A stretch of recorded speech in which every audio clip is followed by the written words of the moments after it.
Quality study अकॅडमीच्या YouTube चॅनलवर तुमच्या सर्वांचं स्वागत आहे विद्यार्थी मित्रांनो.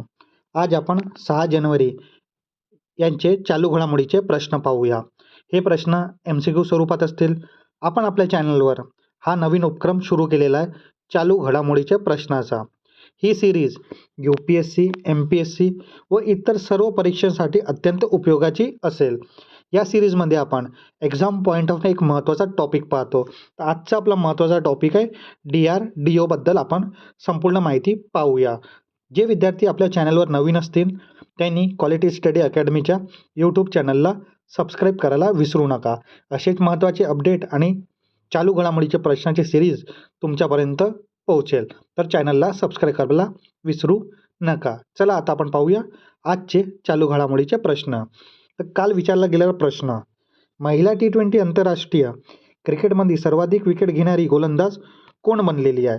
तर या प्रश्नाचं उत्तर होतं ऑप्शन क्रमांक 1 दीप्ती शर्मा. आता आपण आजचे प्रश्न पाहूया. ऑस्ट्रेलिया ओपनच्या मुख्य ड्रॉमध्ये खेळणारी सर्वात वयस्कर महिला 45 वर्ष कोण ठरणार आहे? तर या प्रश्नाचं उत्तर राहणार ऑप्शन क्रमांक 2 व्हीनस विलियम. आता आपण याबद्दल माहिती पाहूया. 2026 ऑस्ट्रेलियन ओपनमध्ये सर्वात वयस्कर ज्येष्ठ महिला खेळाडू अमेरिकाची टेनिसपटू व्हीनस विलियम आहे. वय मुख्य ड्रॉमध्ये खेळताना तिचे वय 45 वर्ष आहे. तिला स्पर्धेत वाईल्ड कार्ड द्वारा प्रवेश मिळाला आहे. विक्रम, ऑस्ट्रेलियन ओपनमध्ये खेळणारी ती आजवरची सर्वात वयस्कर खेळाडू बनलेली आहे. तिने जपानची किमियो डेचा विक्रम मोडलेला आहे, ज्या 44 वयाच्या असताना 2015च्या स्पर्धेत खेळल्या होत्या. मागील विजेता अलीकडे विजेत्याबद्दल बोलायचे झालं तर 2025चे ऑस्ट्रेलिया ओपनचे महिला एकेरी विजेतेपद अमेरिकाची मॅडिसन कीजनी पटकावलेले आहेत. हे खूप महत्त्वाची माहिती आहे ऑस्ट्रेलियन ओपनमध्ये सर्वात वयस्कर महिला खेळाडू व्हीनस विलियम बद्दल. आता आपण पाहूया पुढला प्रश्न. नॅशनल इन्व्हेस्टिगेशन एजन्सी NIA ची स्थापना कोणत्या वर्षी झालेली आहे? तर या प्रश्नाचं उत्तर राहणार ऑप्शन क्रमांक 2 2008 या वर्षी झालेली आहे. आता आपण याबद्दल माहिती पाहूया. पूर्ण नाव नॅशनल इन्व्हेस्टिगेशन एजन्सी. स्थापना 2008च्या मुंबई दहशतवादी हल्ल्यानंतर 31 डिसेंबर 2008 रोजी स्थापना झाली. मुख्य कार्य दहशतवाद, बनावटी नोटा आणि सायबर दहशतवादाशी संबंधित गंभीर गुन्ह्याची तपासणी करणं.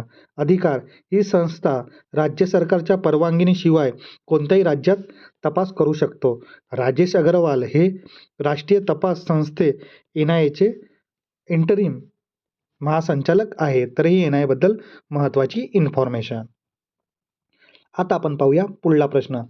देशातली पहिली हायड्रोजन ट्रेन कोणत्या मार्गावर धावणार आहे? तर या प्रश्नाचं उत्तर राहणार ऑप्शन क्रमांक 3 जीत ते सोनीपत. त्यानंतर पुढला प्रश्न. समुद्री क्षेत्रावर लक्ष केंद्रित करणारी भारतातली पहिली NBFC non banking financial corporation कोणती आहे? तर या प्रश्नाचं उत्तर राहणार ऑप्शन क्रमांक 1 Sagarmala finance corporation limited SMFCL हे राहणार आहे. तर ऑप्शन क्रमांक 1 आपला बरोबर उत्तर राहणार आहे. त्यानंतर पुढला प्रश्न. पूर्वांचलमध्ये पहिले सूत प्रक्रिया संयंत्र कोणत्या जिल्ह्यात उभारलं जात आहे? तर या प्रश्नाचं उत्तर राहणार आहे ऑप्शन क्रमांक 3 मिर्झापूर या जिल्ह्यात उभारला जात आहे. त्यानंतर पाहूया आपण पुढला प्रश्न.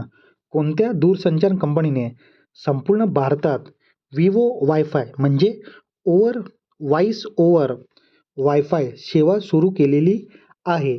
तर या प्रश्नाचं उत्तर आहे ऑप्शन क्रमांक 3 BSNL या दूरसंचार कंपनीने ही सेवा सुरू केलेली आहे. त्यानंतर पुढला प्रश्न. भारतातील क्रीडा प्रशासनात सुधारणा करण्यासाठी स्थापन करण्यात आलेले टास्क फोर्सचे अध्यक्ष पद कोणी भूषवले? तर या प्रश्नाचं उत्तर राहणार ऑप्शन क्रमांक 4 अभिनव बिंद्रा. आता आपण याबद्दल माहिती पाहूया. भारतीय क्रीडा प्रशासकाची क्षमता बांधणीसाठी कॅपॅसिटी बिल्डिंग नेमलेली टास्क फोर्सबद्दल माहिती. अध्यक्ष, ऑलिम्पिकचे सुवर्णपदक विजेते अभिनव बिंद्रा या टास्क फोर्सचे अध्यक्ष आहेत. अहवाल सादर. या समितीने आपला अंतिम अहवाल 30 डिसेंबर 2025 रोजी क्रीडा मंत्रालयाला सादर केला. मुख्य सदस्य यामध्ये जागतिक ॲथलेटिक्सचे उपाध्यक्ष आदिल सुमारीवाला व इतर तज्ञांचा समावेश आहे. उद्देश भारतीय क्रीडा प्रशासनात व्यावसायिकरण, प्रोफेशनलिझम करणे आणि व्यवस्थापन जागतिक दर्जाचे बनवणे हा मुख्य हेतू आहे.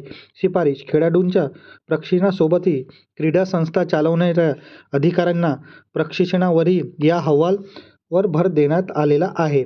या टास्क फोर्समध्ये आदिल सुमारवाला, राजेश राजगोपालन, गगन नारंग आणि संदीप प्रधान यासारखे महत्त्वाचे सदस्य आहेत. तर ही खूप महत्त्वाची माहिती भारतीय क्रीडा प्रशासकीयाच्या क्षमता बांधणी मध्ये नेमलेले टास्क फोर्स बद्दल होती.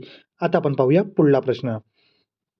जगातली पहिली संघटना कोणती आहे जिने कार्बन टॅक्स CBAMचा फुल फॉर्म काय? कार्बन बॉर्डर ॲडजस्टमेंट मेकॅनिझम हा एक प्रकारचा टॅक्स आहे, पूर्णपणे लागू केलेला आहे. तर या प्रश्नाचं उत्तर आहे ऑप्शन क्रमांक 3 युरोपियन युनियन. आता आपण याबद्दल माहिती पाहूया. CBAM carbon border adjustment mechanism कधीपासून लागू? ही कर प्रणाली 1 जानेवारी 2026 पासून अधिकृतपणे लागू झालेली आहे. कोणी लागू केला? युरोपियन युनियनने हा टॅक्स आयात केलेल्या जाणाऱ्या वस्तूवर लावलेला आहे. कशावर कर?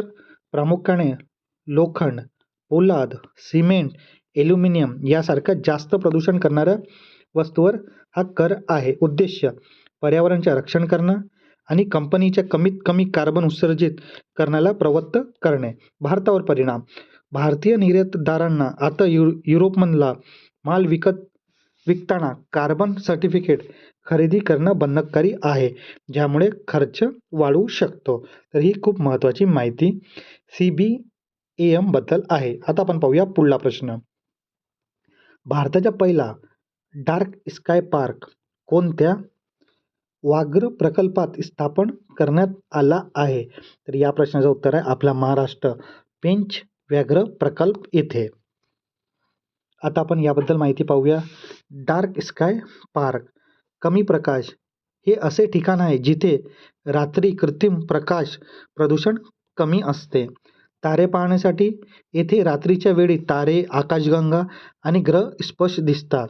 भारतातील पहिले महाराष्ट्रातील पेंच व्याघ्र प्रकल्प हे भारतातील पहिलं डार्क स्काय पार्क आहे. जैवविविधता यामुळे रात्रीच्या वेळी सक्रिय प्राण्याला नैसर्गिक जीवनचक्राचे संरक्षण होते. जागतिक संस्था डार्क स्काय इंटरनॅशनल या संस्थेद्वारे ही मान्यता दिलेली जाते. इतर ठिकाणे भारतातील लडाखमधल्या हानले इथे देखील भारताचे पहिले डार्क स्काय रिझर्व उभारण्यात आलेले आहे, जे पर्यटकांसाठी एक मोठे आकर्षक केंद्र बनलेले आहे. तर ही खूप महत्त्वाची माहिती डार्क स्काय पार्कबद्दल. आता आपण पाहूया पुढला प्रश्न. भारताचे पहिलं AI शहर कोणत्या राज्यात विकसित केले जात आहे? तर या प्रश्नाचं उत्तर आहे आपला लखनौ उत्तर प्रदेश या राज्यात विकसित केलं जात आहे. आता आपण याबद्दल माहिती पाहूया. 2026 पर्यंत भारतात विकसित होत असलेले पहिलं AICT कृत्रिम बुद्धिमत्ता शहर. उत्तर प्रदेश सरकारने लखनौ येथे देशातली पहिली AICT विकसित करण्याचा निर्णय घेतला असून यासाठी नादरगंज औद्योगिक क्षेत्राची जमीन निश्चित केलेली आहे.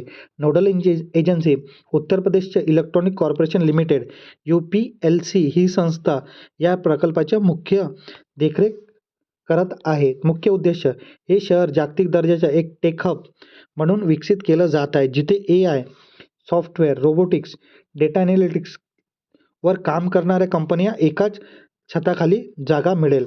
सुविधा या AICTमध्ये अत्याधुनिक IT infrastructure, research lab, startup incubation centre, AI विषयावर आधारित शैक्षणिक संस्थांची सोय असेल. रोजगार आणि अर्थव्यवस्था. या प्रकल्पामुळे हजारो उच्च तंत्रज्ञानाचे रोजगार निर्माण करण्याचे आणि उत्तर प्रदेशला $1 ट्रिलियन अर्थव्यवस्था बनवण्यासाठी लक्ष्य ठेवण्यात आलेलं आहे. तर ही महत्त्वाची माहिती याबद्दल होती. आता त्यानंतर पुढला प्रश्न. संरक्षण संशोधन आणि विकास संस्था DRDO 5 जानेवारी रोजी आपला कितवा स्थापन दिवस साजरा करत आहे? तर या प्रश्नाचं उत्तर राहणार ऑप्शन क्रमांक 2, 68वा वर्धापन दिवस साजरा करत आहे. तर विद्यार्थी मित्रांनो, आपण आपल्या चालू घडामोडीच्या प्रश्नांच्या सिरीजमध्ये आपण एक्झाम पॉईंट ऑफ एक महत्त्वाचा टॉपिक पाहतो. तर आजचा आपला महत्त्वाचा टॉपिक आहे DRDO. तर DRDO बद्दल आपण संपूर्ण माहिती आता पाहूया. DRDO संरक्षण संशोधन आणि विकास संस्था, defence research and development organisation, स्थापना 1958, मुख्यालय DRDO भवन न्यू दिल्ली, बोधवाक्य बलसे मूल विज्ञानतम, शक्तीमुळे विज्ञानात आहे, शक्तीचं मूळ विज्ञानात आहे. मंत्रालय, ही संस्था भारत सरकारच्या संरक्षण मंत्रालयात काम करते. प्रमुख उद्दिष्ट, भारतीय सशस्त्र दलाचे लष्कर, नौदल, हवाई दल, आधुनिक शस्त्र आणि यंत्रणा विकसित करणे, संरक्षण तंत्रज्ञानाला भारताला आत्मनिर्भर बनवणे आणि देशाची संरक्षण सज्जता वाढवण्यासाठी प्रगत संशोधन करणे. त्यानंतर DRDOची ही महत्त्वाची कामं आपण आणि विभाग पाहूया. DRDO हे केवळ क्षेपणास्त्र बनवत नाही, तर विविध क्षेत्रातील संशोधन करते. क्षेपणास्त्र विकसित अग्नी, पृथ्वी, आकाश आणि ब्रह्मोस यासारखी शक्तिशाली क्षेपणास्त्र बनवलेली आहे.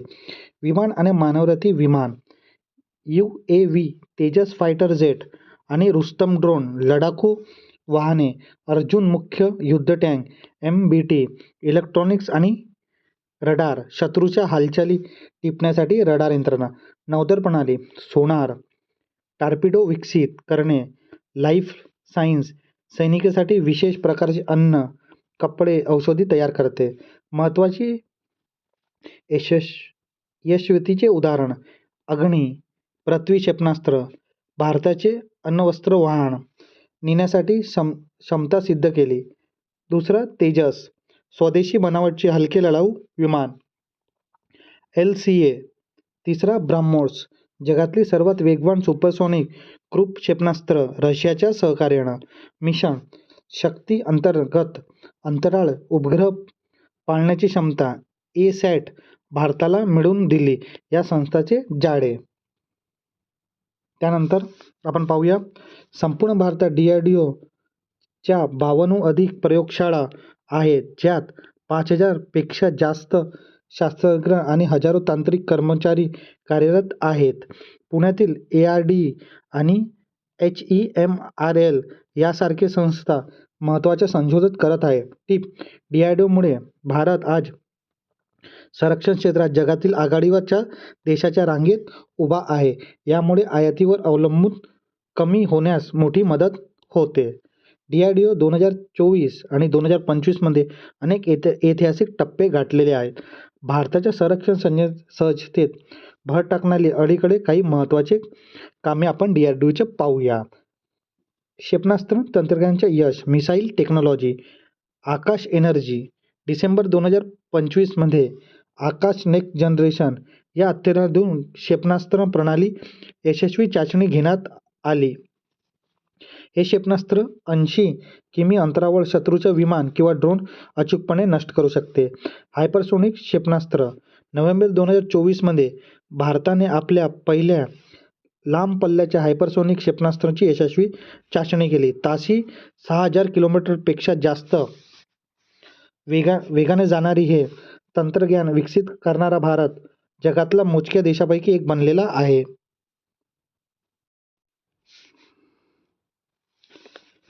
अग्नी प्राईम, सप्टेंबर 2025 मध्ये अग्नी प्राईम क्षेपणास्त्र रेल्वे आधारित मोबाईल लॉन्चवरून यशस्वी चाचणी करण्यात आली. यामुळे क्षेपणास्त्र रेल्वेद्वारा देशात कुठलेही हलवणे आणि डागणे सोपं झालेलं आहे.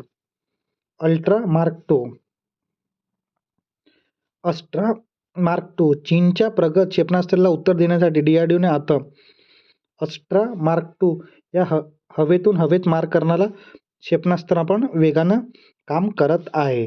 तर ही खूप महत्त्वाची माहिती आहे DRDO बद्दल, तुम्ही लक्षात ठेवत चला विद्यार्थी मित्रांनो. प्रगत शस्त्रे आणि संरक्षण प्रणाली, लेझर शास्त्र, लेझर वेपन. एप्रिल 2025 मध्ये आंध्र प्रदेशच्या कुर्नूल येथे लेझर आधारित शस्त्र प्रणाली, डायरेक्ट एनर्जी वेपन चाचणी करण्यात आली. हे शस्त्र कोणताही आवाज किंवा धूर न करता 5 किलोमीटर अंतरावर शत्रूचे ड्रोन जाळून टाकू शकते. फायटर जेट एस्केप सिस्टम डिसेंबर 2025मध्ये चंदीगड येथील फायटर जेटमध्ये वैमानिकांना सुरक्षेसाठी एस्केप सिस्टम ची 800 किमी प्रति तास वेगावर यशस्वी चाचणी घेण्यात आलेली आहे. आश्लेषा MK-1 रडार 2025मध्ये विकसित केलेला आहे. एक हलके 3D रडार आहे जे जमिनीवरून आकाशातील लहान हालचालीवर लक्ष ठेवण्यात वापरलं जाते. भविष्यात महत्त्वाचे प्रोजेक्ट आपण पाहूया DRDOचे. भारतात सध्या प्रोजेक्ट विष्णू अंतर्गत अत्यंत घातक हायपरसोनिक क्षेपणास्त्र विकसित करत आहे ज्याची रेंज 2000 किलोमीटरपर्यंत असेल. दिव्य दृष्टी भारतीय हवाई दलासाठी एक नवीन इलेक्ट्रॉनिक वॉरफेअर सिस्टम विकसित केली जात आहे ज्यामुळे शत्रूचा रडार आणि सिग्नल जाम करणं सोपं होईल. तर ही खूप महत्त्वाची माहिती आहे DRDOबद्दल. हे विद्यार्थी मित्रांनो तुम्ही काही पॉईंट्स लक्षात ठेवा. तुम्हाला एक्झाममध्ये हे पॉईंट्स आठवतीलच कारण की येणाऱ्या एक्झाममध्ये याबद्दल प्रश्न असू शकतो. आता विद्यार्थी मित्रांनो आपण आपल्या चॅनलवर एक सिरीजमध्ये एक अपडेट केलेला आहे. आपण तुमच्यासाठी एक प्रश्न विचारतो. आजचा प्रश्न क्वेश्चन ऑफ द डे तुमच्यासाठी हा आहे. डिसेंबर 2025च्या आकड्यानुसार देशाच्या एकूण GST संकलनात कोणतं राज्य पहिल्या क्रमांकावर आहे? तर तुमचा ऑप्शन 1 आहे गुजरात, ऑप्शन 2 आहे कर्नाटक, ऑप्शन 3 आहे महाराष्ट्र आणि ऑप्शन 4 आहे तमिळनाडू. तर या प्रश्नाचं उत्तर तुम्ही कमेंट बॉक्समध्ये द्या विद्यार्थी मित्रांनो. जर तुम्हाला माहीत नसेल तरी पण तुम्ही थोडंसं गेस करून लॉजिक लावून तर या प्रश्नाचं उत्तर तुम्ही कमेंट बॉक्समध्ये द्या विद्यार्थी मित्रांनो. आता विद्यार्थी मित्रांनो आपण आपल्या क्वालिटी स्टडी अकॅडमीच्या यूट्यूब चॅनलवर हे सिरीज जे चालू घडामोडीची सिरीज सुरू आहे ते तुम्हाला कशी वाटते ते कमेंट बॉक्समध्ये सांगा. जर तुम्हाला ही सिरीज आवडत असेल तर नक्की लाईक करा, शेअर करा आणि आपल्या क्वालिटी स्टडी अकॅडमीच्या यूट्यूब चॅनलला सबस्क्राईब करायला विसरू नका. धन्यवाद.